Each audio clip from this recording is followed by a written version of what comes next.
Hey guys, it's me, Freddy Pop Collector, and welcome to Season 2 of FNAF Model Comparisons. Back in the summer of 2020, I did a 4-part series where I compared the differences between Scott, Illumix, and Steelwolf's FNAF character models. You guys really seemed to love this series and were demanding I make a Season 2 because there were many models I didn't get to compare last season, such as Chica, Ennard, and the Puppet. I don't want to take up too much of your time, so let's just cut to the chase. In each part of this series, I will be comparing 7 models between the companies. Unlike useless FNAF facts, where I didn't repeat any facts from the first season, this won't be the case here because there's many models that I want to revisit and go over details that I missed. I really hope you guys enjoy, so without wasting any more time, let's dive right into some FNAF model comparisons. First up, we have the mascot himself, Freddy Fazbear. We have compared Freddy Fazbear before, but let's take a closer look. All 3 models feature Freddy's signature characteristics, such as his top hat, bow tie, blue eyes, and microphone. Most likely to you, the first difference that pops out right away is the AR model. It's very different from the others. It's overall much cleaner looking, less worn down, very sleek and shiny, almost comparable to a toy animatronic. The Illumix model is also the only one not to feature the signature handprint above Freddy's right eye, and while we're on the subject of the eyes, they seem to be much different from Scott and Steelwolf's, much more lifeless, which could be a good thing or a bad thing depending on how you look at it. The Steelwolf model is pretty faithful to Scott's original. Of course, one of the most noticeable differences is the much lighter accent colors on his stomach and snout. Besides that, Steelwolf's model pretty much copies Scott's model to a T. Of course, the withering patterns and inner ear color changes between all 3. Overall, all of them are pretty great, but if I was to rank them, I would say my favorite is Scott's model, then Steelwolf's model, and then Illumix's model.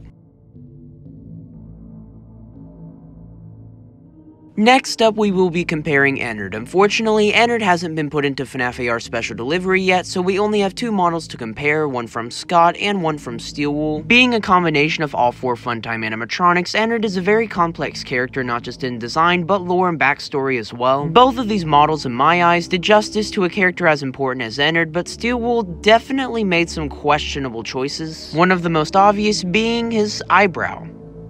Where is it?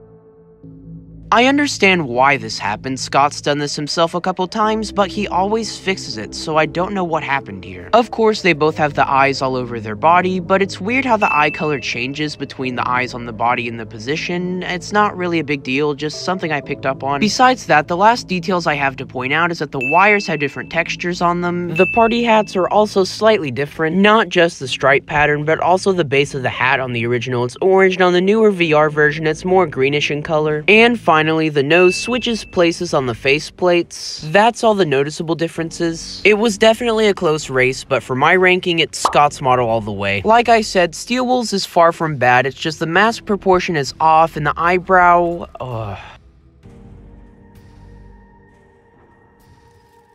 Next up, we will be comparing Jacko Bonnie from Five Nights at Freddy's 4.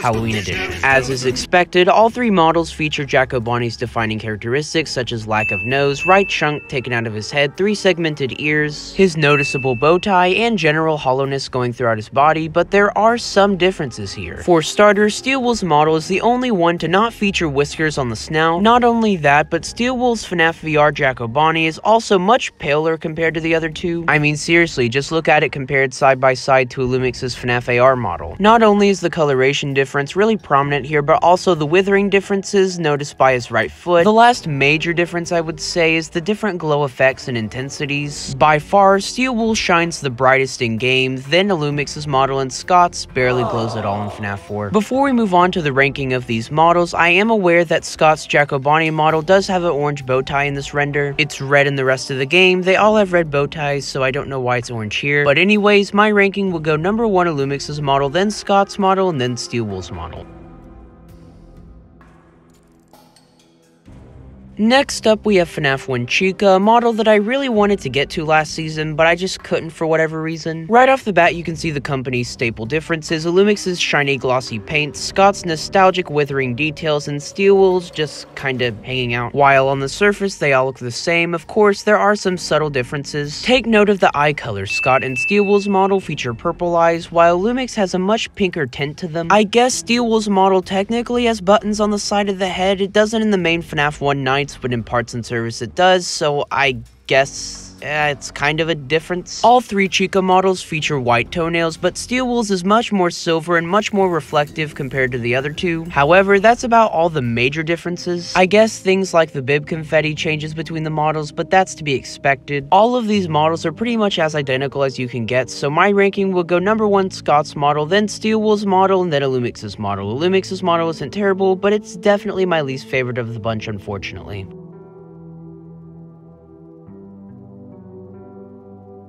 Classic FNAF 1 Golden Freddy. This model comparison is fascinating to me. Let's go ahead and get the obvious differences out of the way. Of course, Illumix's model has the glossy texture. Just like regular Freddy, Illumix's model lacks the handprint above Freddy's right eye, and interestingly, the white pupils. But let's talk about the interesting things now. Illumix's model is quite literally Golden Freddy. He actually looks like he's made out of a bar of gold, and sure, this could just be the shiny texture giving me that illusion, but it doesn't help when this gold texture extends to his teeth and the bottoms of his feet, something that wasn't on the original version. Something else interesting to point out is that Golden Freddy's FNAF AR endoskeleton is more of a bronze color. It's very strange how they went out of their way to change this when on the original it's silver and they already have an endoskeleton in FNAF AR, so who knows? The final difference I picked up on is that the AR model has much browner inner ears than the original. This isn't at all something different between their models, but in FNAF AR, Golden Freddy's actually standing. This is the first time he's ever done so. Even in FNAF World, he was sitting. Listen, I know Scott's model is a classic, but yeah, don't even lie. It's Scott's model all the way.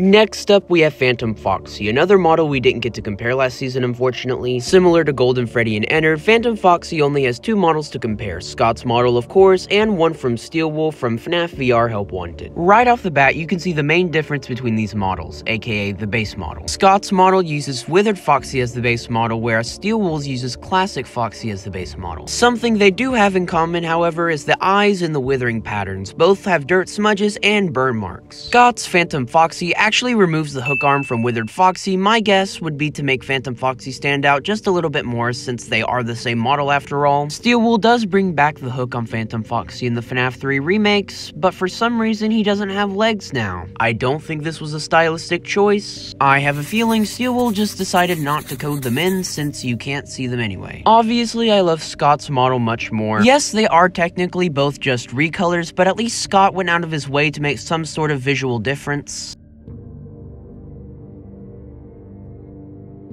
The final model we'll be comparing today is actually my favorite toy animatronic, Toy Freddy. Surprisingly enough, even with the smallest of details, these models are fairly consistent with each other. All 3 models feature Toy Freddy's eyelashes, light brown rings around the eyes, and different brown colored base plate. Yeah, I guess the eye's blue color and the eye's general design is gonna differ between the models, but that's to be expected. All things considered, these models are fairly accurate with each other. For some reason, inner ear color is something that just can't be consistent between the models, and it's present here once again. It's like Steel Wool and Illumix just decided not to color them in for some reason, I'm not sure. On that note, however, Steel Wool's dominant brown color also appears much darker than Illumix and Scott's. Nothing huge, just something I noticed. Illumix and Steel Wool's also has much more detail in the model, a lot more engraved scratches, marks, just something I really noticed and something that I really wish Scott's models did more often. And I do have one more detail. Did you know that Steel Wool's model has no upper teeth? What? My ranking will go number 1 Illumix's model, then Scott's model, and then Steel Wool's model. Steel Wool's model honestly would have beaten Scott if it wasn't for that upper teeth mistake. And there you all have it. That was 7 FNAF model comparisons. Thank you all so much for watching this video. Hopefully you were happy that this series has made a return. I personally am. Similar to Useless FNAF Facts, FNAF model comparisons was such an interesting idea that I don't think I really developed enough and really explored in the first season. Expect to see the other 3 episodes over the course of about, I'd say, 5-6 months. Also, I want to tell you guys and give you a few updates on some of my projects. 2 videos that are slated for this month are a review on the new FNAF action figures based off of Special Delivery. I have 2 right now, but I'm not not going to review them until I get the whole set, unlike some other YouTubers would. And another top 10 that should be out just a few days after that review, I'd say probably around the middle of the month-ish, maybe. The Deep Zone, my fan-made Fazbear Fright book, is on hold for a little bit, and it has been for about 5 weeks now. That's because I've been hard at work on the Every FNAF Fazbear Fright Stories Ranked video. This will be the final time I talk about Fazbear Fright, so this story in this video needs to be perfect. I have 13 minutes of that video fully recorded and edited, so expect that video, realistically, probably the end of March, early April, somewhere in that time frame, the spring. That's about all the updates I have for now. Thank you guys so much for watching. Again, expect about 2 more videos this month, a review and a top 10. And with that being said, that's all I have for now. Thank you guys so much for watching. Like and subscribe if you're new, and I will see you guys in the next video, which should be sometime next week. Bye.